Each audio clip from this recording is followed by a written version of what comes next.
ഇത് കൊൽക്കത്തയിലെ നേതാജി സുഭാഷ് ചന്ദ്രബോസ് ഇന്റർനാഷണൽ എയർപോർട്ടാണ്. കൊച്ചിയിൽ നിന്നും ഇന്നലെ വൈകിട്ട് യാത്ര ആരംഭിച്ചതാണ് ഞാൻ. ഇന്ന് രാവിലെ 8:30യോടെയാണ് കൊൽക്കത്തയിൽ എത്തിയിരിക്കുന്നത്.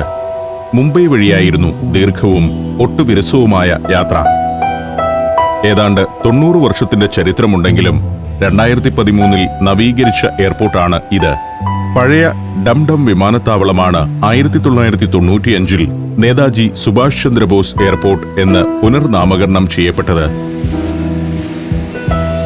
എയർപോർട്ടിന് പുറത്തിറങ്ങി ഒരാളെ പ്രതീക്ഷിച്ചു നിൽക്കുകയാണിപ്പോൾ. കൊൽക്കത്ത എനിക്ക് തീർത്തും അപരിചിതമായ ഒരു നഗരമാണ്. ഇദ്ദേഹമാണ് എന്നെ സ്വീകരിക്കാൻ എത്തിയിരിക്കുന്നത്. ശശി എന്നു പേരുള്ള മലയാളി. കഴിഞ്ഞ 40 വർഷമായി കൊൽക്കത്തയിൽ വസിക്കുന്ന ആളാണ് ശശിയേട്ടൻ. മാവേലിക്കരക്കാരനാണ് ശശിയേട്ടൻ. അദ്ദേഹത്തിനൊപ്പം വാഹനം പാർക്ക് ചെയ്തിരിക്കുന്നിടത്തേക്ക് നടക്കുകയാണ്. പുറത്തിറങ്ങുമ്പോൾ സുഭാഷ് ചന്ദ്രബോസ് എയർപോർട്ടിന്റെ ഗാംഭീര്യം കാണാം. 2014-15 വർഷങ്ങളിലെ എയർപോർട്ട് കൗൺസിൽ ഇന്റർനാഷണലിന്റെ ഏഷ്യ പസഫിക് മേഖലയിലെ മികച്ച എയർപോർട്ടിനുള്ള അവാർഡ് ഈ വിമാനത്താവളത്തിനായിരുന്നു.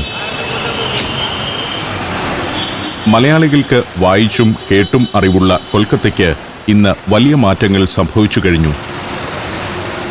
ആധുനികമായ സൗകര്യങ്ങളും വികസന പദ്ധതികളും ഈ നഗരത്തിൽ നിലവിൽ വന്നിരിക്കുന്നു. വിമാനത്താവളത്തിന്റെ പാർക്കിംഗ് ഏരിയയിലേക്കാണ് ഇപ്പോൾ എത്തിയിരിക്കുന്നത്. പല നിലകളിലായി വ്യാപിച്ചു കിടക്കുന്ന വിശാലമായ പാർക്കിംഗ് ഏരിയ. ലോക നിലവാരമുള്ള ഒരു സംവിധാനം തന്നെയാണിത്. ശശിയേട്ടൻ ഏർപ്പാടാക്കിയ മിശ്ര എന്നു പേരുള്ള ഡ്രൈവർ വാഹനവുമായി ഇവിടെയുണ്ട്. യാത്ര തുടങ്ങുകയാണ്. വാഹനത്തിന്റെ ചില്ല് നല്ല വൃത്തിയിലായിരിക്കണമെന്ന് നേരത്തെ തന്നെ പലതവണ ഞാൻ ഓർമ്മിപ്പിച്ചിരുന്നു. പക്ഷേ തെളിമ കമ്മിയാണ്. എത്ര തുടച്ചാലും പോകാത്ത വരയും കുറിയുമെല്ലാം ചില്ലുണ്ട് താനും. ഭൂമിക്കടിയിലെ പാർക്കിംഗ് ഏരിയ എത്ര വിപുലമാണെന്ന് ഈ ഓട്ടത്തിൽ നിന്ന് വ്യക്തമാവും. ആധുനിക എയർപോർട്ടുകൾ പണിയാനും അത് ലോക നിലവാരത്തിൽ നിലനിർത്താനും നമ്മുടെ രാജ്യത്തിനും കഴിയും എന്നതിന് തെളിവ് തന്നെയാണ് Netaji Subhash Chandra Bose international airport. 1000 hectare പ്രദേശത്ത് വ്യാപിച്ചു കിടക്കുന്ന എയർപോർട്ടാണിത്. ഇന്ത്യയിലെ ഏറ്റവും തിരക്കുള്ള 5ാമത്തെ എയർപോർട്ട്. ബ്രിട്ടീഷ് ഭരണകാലത്ത് ബംഗാൾ ഫ്ലൈയിംഗ് ക്ലബിനു വേണ്ടിയുള്ള ഒരു എയറോഡ്രോം എന്ന നിലയിലായിരുന്നു ഈ എയർപോർട്ടിന്റെ തുടക്കം. 1929 ഫെബ്രുവരിയിൽ അന്നത്തെ ബംഗാൾ ഗവർണറായിരുന്ന സ്റ്റാൻലി ജാക്സനാണ് ഇത് ഉദ്ഘാടനം ചെയ്തത്. പല കാലങ്ങളിലെ വികസന പ്രവർത്തനങ്ങളിലൂടെ ഇപ്പോൾ ഏറ്റവും ആധുനികമായൊരു എയർപോർട്ടായി ഇത് മാറിയിരിക്കുന്നു. ഡംഡം ഏരിയയിലൂടെയുള്ള യാത്ര തുടരുകയാണ്. ഹൂഗ്ലി നദിയുടെ തീരത്താണ് കൊൽക്കത്ത നഗരം.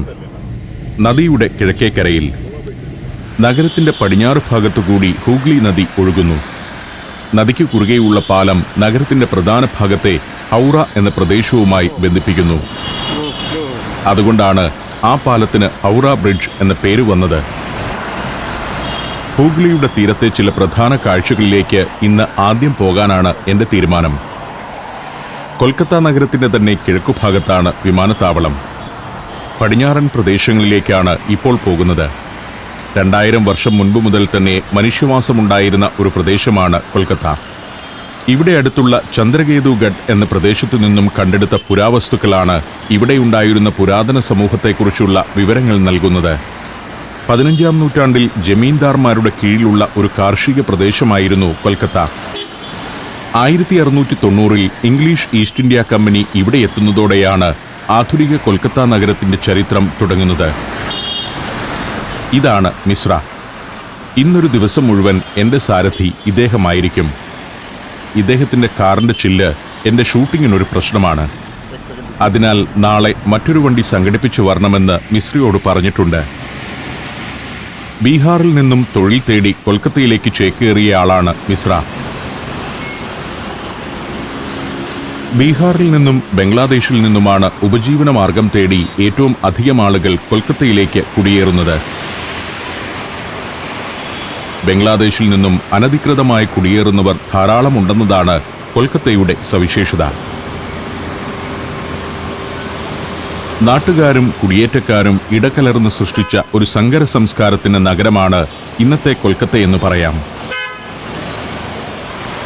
ദീർഘമായ ഈ പ്രഭാതയാത്രയിൽ കൊൽക്കത്ത നഗരത്തിന്റെ ചരിത്രമാണ് ഞാൻ ഓർത്തിരിക്കുന്നത്. പണ്ടുകാലം മുതലേ കൊൽക്കത്തയുടെ പ്രശസ്തി കാളീക്ഷേത്രത്തിന്റെ പേരിലാണ്. കാളീക്ഷേത്രം എന്ന വാക്ക് ലോപിച്ച് കൊലികത എന്നായെന്നും അതാണ് കൊൽക്കത്ത എന്ന സ്ഥലനാമമായി പരിണമിച്ചതെന്നും പണ്ഡിതർ പറയുന്നു. AD 1495 വിപ്രദാസ് കവി രചിച്ച മാനസവിജയം എന്ന കാവ്യത്തിൽ കൊലികതയെക്കുറിച്ച് പരാമർശമുണ്ട്. ഹൂഗ്ലി തീരത്തെ ഒരു ഗ്രാമം എന്ന നിലയിലാണ് കാവ്യത്തിൽ കൊലികത വിവരിക്കപ്പെടുന്നത്. അന്നത്തെ കൊലികതയും സൂതാനാടി, ഗോവിന്ദപൂർ എന്നീ ഗ്രാമങ്ങളും കൂടിച്ചേർന്നാണ് ഇന്നത്തെ കൊൽക്കത്ത രൂപപ്പെട്ടിരിക്കുന്നത്. ആധുനിക കൊൽക്കത്തയുടെ ജനയിതാവ് ജോബ് ചാർണോക്ക് എന്ന ഇംഗ്ലീഷ് വ്യാപാരിയാണ്. ഇംഗ്ലീഷ് ഈസ്റ്റ് ഇന്ത്യ കമ്പനിയുടെ ഭാഗമായി സൂതനാടി ഗ്രാമത്തിൽ കപ്പലിറങ്ങിയ ജോബ് ചാർണോക്ക് കമ്പനിയുടെ വ്യാപാര പ്രവർത്തനങ്ങളുടെ കേന്ദ്രമായി ആ ഗ്രാമത്തെ തിരഞ്ഞെടുക്കുകയായിരുന്നു. അക്കാലത്ത് മുഗൾ ചക്രവർത്തിയായിരുന്ന ഔറംഗസേബിന്റെ അധീനതയിലായിരുന്നു ഈ പ്രദേശമെല്ലാം. വർഷത്തിൽ 3000 രൂപ നൽകാമെന്ന കരാറിൽ ചുങ്കം നൽകാതെ വ്യാപാരം നടത്താനുള്ള അനുമതി ബ്രിട്ടീഷുകാർ ഔറംഗസേബിൽ നിന്നും വാങ്ങിയെടുത്തു. അതേ വർഷം തന്നെ കൊലികത, ഗോവിന്ദപൂർ, സൂതാനാടി എന്നീ ഗ്രാമങ്ങൾ ബംഗാൾ നവാബിൽ നിന്നും ഇംഗ്ലീഷുകാർ ചാർത്തി വാങ്ങി. ഈ പ്രദേശങ്ങളെ ഒന്നായി അവർ കൽക്കട്ട എന്ന് വിളിച്ചു. ചുരുങ്ങിയ കാലം കൊണ്ട് ബാരക്കുകൾ, ആശുപത്രി, ബോട്ട് ജെട്ടികൾ എന്നിവയെല്ലാം കൽക്കട്ടയിൽ ബ്രിട്ടീഷുകാർ നിർമ്മിച്ചു. 1707 ബ്രിട്ടീഷ് ഈസ്റ്റ് ഇന്ത്യ കമ്പനി കൽക്കട്ടയെ ഒരു പ്രസിഡൻസിയായി പ്രഖ്യാപിച്ചു. അക്കാലത്ത് കൊൽക്കത്തയുടെ വിസ്തൃതി 673 ചതുരശ്ര കിലോമീറ്ററും ജനസംഖ്യ 10,000-വുമായിരുന്നു. 1757 പ്ലാസി യുദ്ധത്തിൽ ബംഗാൾ നവാബിനെയും അദ്ദേഹത്തെ സഹായിക്കാനെത്തിയ ഫ്രഞ്ച് പടയെയും തോൽപ്പിച്ചതോടെ ബംഗാളിൽ ബ്രിട്ടീഷ് ആധിപത്യം അതിന്റെ പൂർണ്ണരൂപത്തിൽ സ്ഥാപിതമായി. 1774 ബംഗാൾ ഗവർണർ ബ്രിട്ടീഷ് ഇന്ത്യയുടെ ഗവർണർ ജനറൽ ആയതോടെ കൊൽക്കത്ത ഇന്ത്യയുടെ രാഷ്ട്രീയ സാമ്പത്തിക തലസ്ഥാനമാവുകയായിരുന്നു. പിന്നീട് 1911 വരെയും ഈ നഗരമായിരുന്നു ബ്രിട്ടീഷ് ഇന്ത്യയുടെ തലസ്ഥാനം. കാർ ഇപ്പോൾ ദക്ഷിണേശ്വർ എന്ന സ്ഥലത്തേക്ക് എത്തിയിരിക്കുന്നു. പ്രസിദ്ധമായ കാളീക്ഷേത്രത്തിനു ചുറ്റുമായി വികസിച്ച പട്ടണമാണ് ദക്ഷിണേശ്വർ. വലിയ വൃത്തിയൊന്നുമില്ലാത്ത പാതകൾ, വീതി കുറഞ്ഞ പാതയുടെ ഇരുവശത്തും പൂമാലകളും പൂജാസാമഗ്രികളുമെല്ലാം വിൽക്കുന്ന ധാരാളം കടകൾ. ക്ഷേത്രവുമായി ബന്ധപ്പെട്ട് കിടക്കുന്ന ഒരു പട്ടണത്തിന്റെ എല്ലാ ഇന്ത്യൻ കാഴ്ചകളും ഇവിടെയുമുണ്ട്. ക്ഷേത്രത്തെയും അവിടെയെത്തുന്ന സന്ദർശകരെയും ഉപജീവിച്ചാണ് ഈ ഭാഗത്തുള്ള ആളുകളിൽ ഭൂരിഭാഗവും പുലരുന്നതെന്ന് പറയാം. പാതയിൽ കാണുന്ന ആളുകളിൽ ഭൂരിഭാഗവും തീർത്ഥാടകരോ ക്ഷേത്രത്തിൽ പതിവ് സന്ദർശനത്തിന് പോകുന്ന നഗരവാസികളോ ആണ്. നേരെ മുന്നിൽ അക്കാണുന്നതാണ് ദക്ഷിണേശ്വർ കാളീക്ഷേത്രത്തിന്റെ കവാടം. ഹൂഗ്ലി നദിയുടെ കിഴക്കൻ തീരത്താണ് ക്ഷേത്രം. 1855 റാണി റാഷ്മണി സ്ഥാപിച്ച ക്ഷേത്രമാണ് ഇത്. ശ്രീരാമകൃഷ്ണ പരമഹംസന്റെ അനുയായിയായിരുന്ന റാണി താൻ വിലയ്ക്ക് വാങ്ങിയ 20 ഏക്കറിൽ സ്ഥാപിച്ച ക്ഷേത്രത്തിന്റെ പുരോഹിതനായി നിർദ്ദേശിച്ചതും പരമഹംസരെയായിരുന്നു. കാളീദേവിയുടെ ഉപാസകനായിരുന്നല്ലോ ശ്രീരാമകൃഷ്ണൻ. കാളിയുടെ തന്നെ രൂപമായ ഭവതരണിയാണ് ദക്ഷിണേശ്വർ ക്ഷേത്രത്തിലെ പ്രതിഷ്ഠ. അടുത്ത കാലത്ത് പഴമയൊട്ടും ചോർന്നു പോകാത്ത വിധം പുനരുദ്ധരിച്ച ക്ഷേത്രമാണ് ഇത്. അതിഗംഭീരമായ ഒരു ക്ഷേത്ര കോംപ്ലക്സ്. ബംഗാളി ശൈലിയിലുള്ള ക്ഷേത്രഗോപുരം ഒരു ഭാഗത്ത്. ക്ഷേത്ര പരിസരത്ത് ഞാൻ കാറിൽ നിന്നിറങ്ങി. ഇത്രയും പൂർണ്ണതയോടെയും ഭംഗിയിലും നിലനിൽക്കുന്ന മറ്റൊരു ക്ഷേത്രം ഈ യാത്രയിൽ മറ്റൊന്ന് കണ്ടെന്നു വരില്ല. പരിസരത്തെവിടെയും ബോർഡുകളോ ബാനറുകളോ പോസ്റ്ററോ ഒന്നുമില്ലാതെ വൃത്തിയായി സംരക്ഷിക്കപ്പെടുന്ന ഒരു ക്ഷേത്ര സമുച്ചയം. എങ്ങനെയാണ് ഒരു ക്ഷേത്ര പരിസരത്തെ ശുചിയായി സൂക്ഷിക്കേണ്ടത് എന്നതിന്റെ ഏറ്റവും നല്ല ഉദാഹരണമാണിത്. അക്കാര്യത്തിൽ ഇത് കാണുമ്പോൾ എനിക്കൊരു അഭിമാനവുമുണ്ട്. ഇതാണ് ബംഗാളി പുരുഷന്മാരുടെ പരമ്പരാഗത വേഷം. ക്ഷേത്രത്തിന്റെ പ്രധാന ഭാഗത്തേക്ക് തീർത്ഥാടകരുടെ പിന്നാലെ നടക്കുകയാണ് ഞാൻ. ക്ഷേത്രത്തിനകത്ത് ക്യാമറ അനുവദിക്കില്ലെന്നാണ് കൂടെയുള്ള ശശിയേട്ടൻ പറയുന്നത്. ക്ഷേത്രത്തിനകത്തേക്ക് ഏറ്റവും ഒടുവിൽ പോകാമെന്നാണ് തീരുമാനം. എങ്കിലും അതിനായി ഒരു ശ്രമം നടത്തുകയാണ്.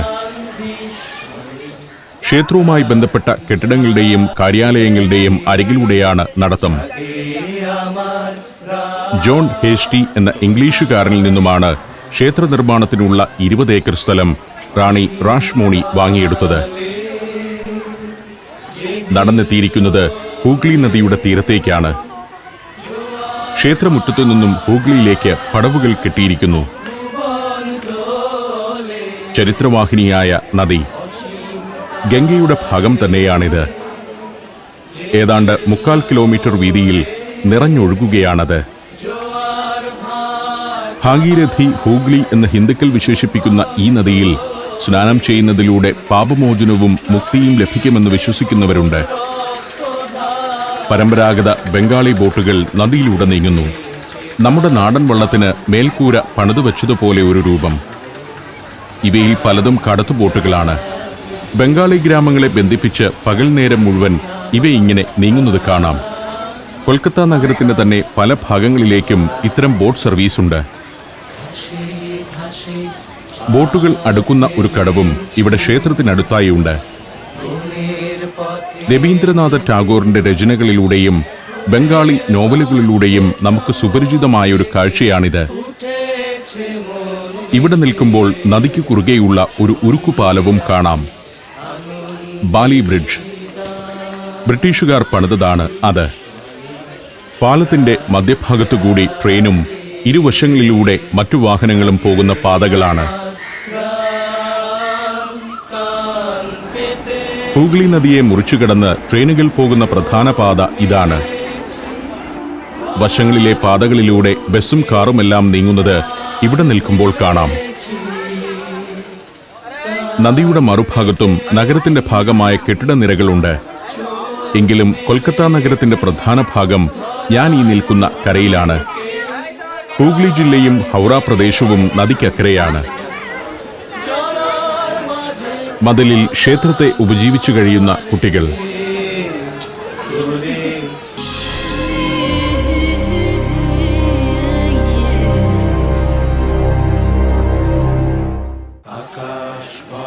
ഞാൻ വീണ്ടും പടവുകൾ കയറി ക്ഷേത്രത്തിനരികിലേക്ക് നടക്കുകയാണ്.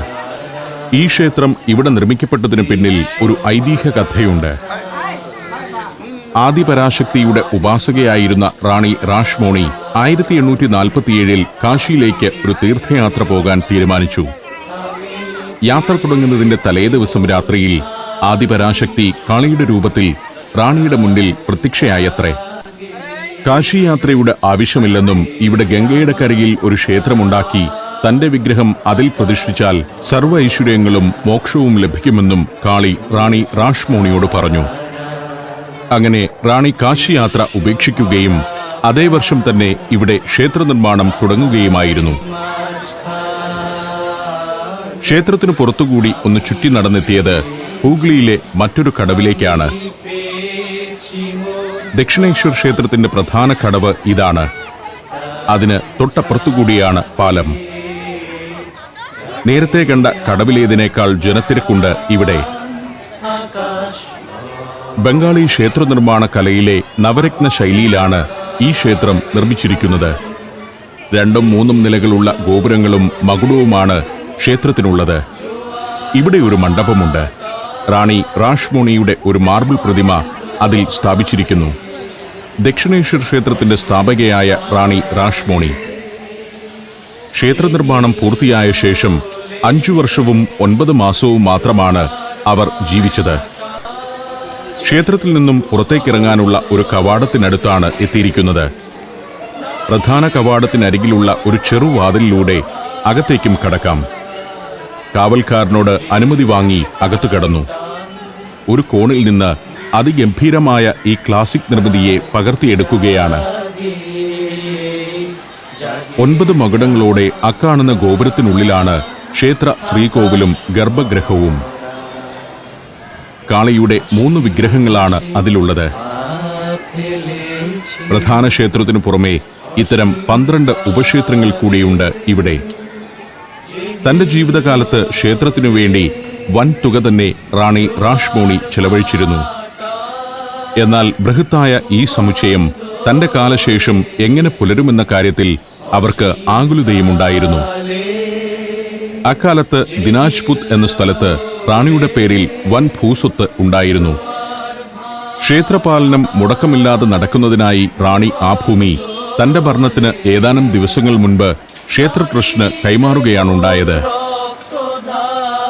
ക്ഷേത്ര മതിൽക്കെട്ടിനകത്ത് അധിക നേരം ക്യാമറയുമായി നിൽക്കാനാവില്ല. അതിനാൽ ഞാൻ പുറത്തേക്കിറങ്ങി. ഇവിടെ അലങ്കാരപ്പനകളുടെ നടുവിൽ ഒരു പ്രതിമ കാണാം. സ്വാമി വിവേകാനന്ദന്റെ പ്രതിമയാണ്.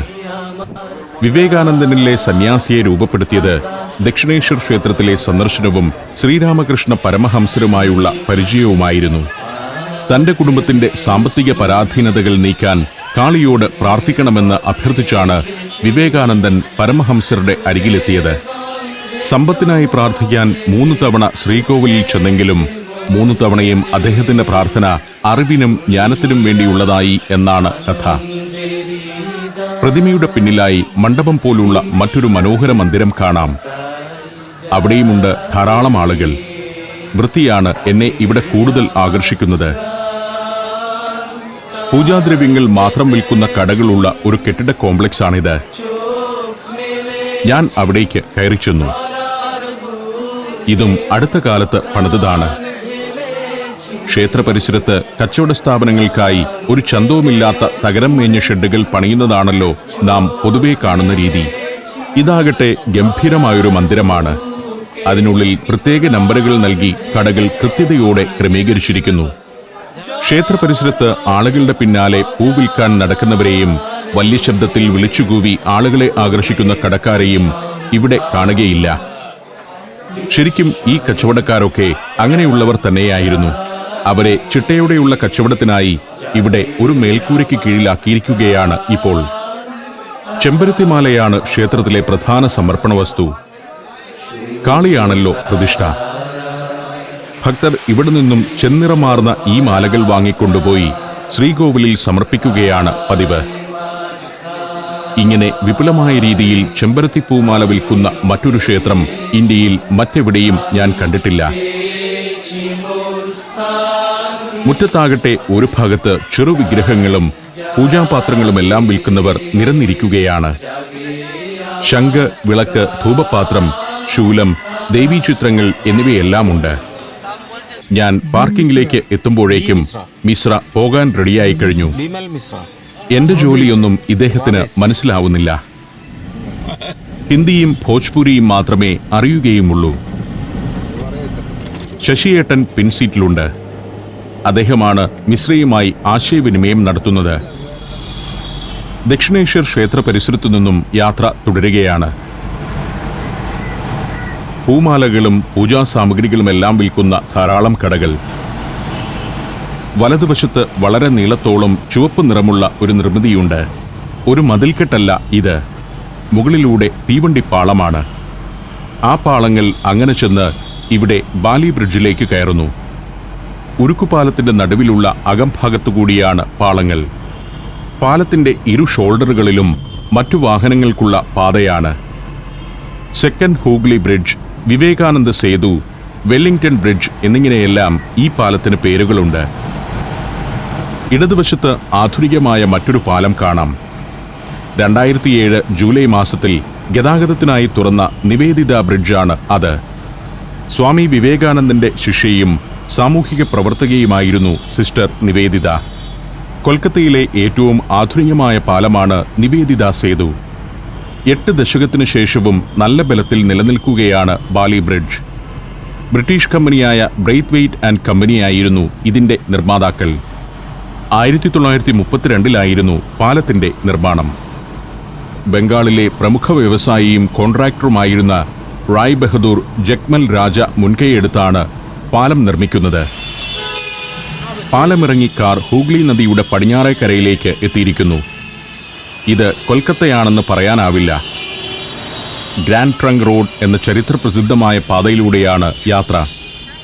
ഏഷ്യയിലെ തന്നെ ഏറ്റവും പഴയതും നീളമേറിയതുമായ പാതകളിൽ ഒന്നാണ് GT എന്ന ചുരുക്കപ്പേരിൽ അറിയപ്പെടുന്ന ഗ്രാൻഡ് ട്രങ്ക് റോഡ്. മൗര്യ സാമ്രാജ്യ കാലം മുതലുള്ള ചരിത്രം കടന്നുപോയ പാത.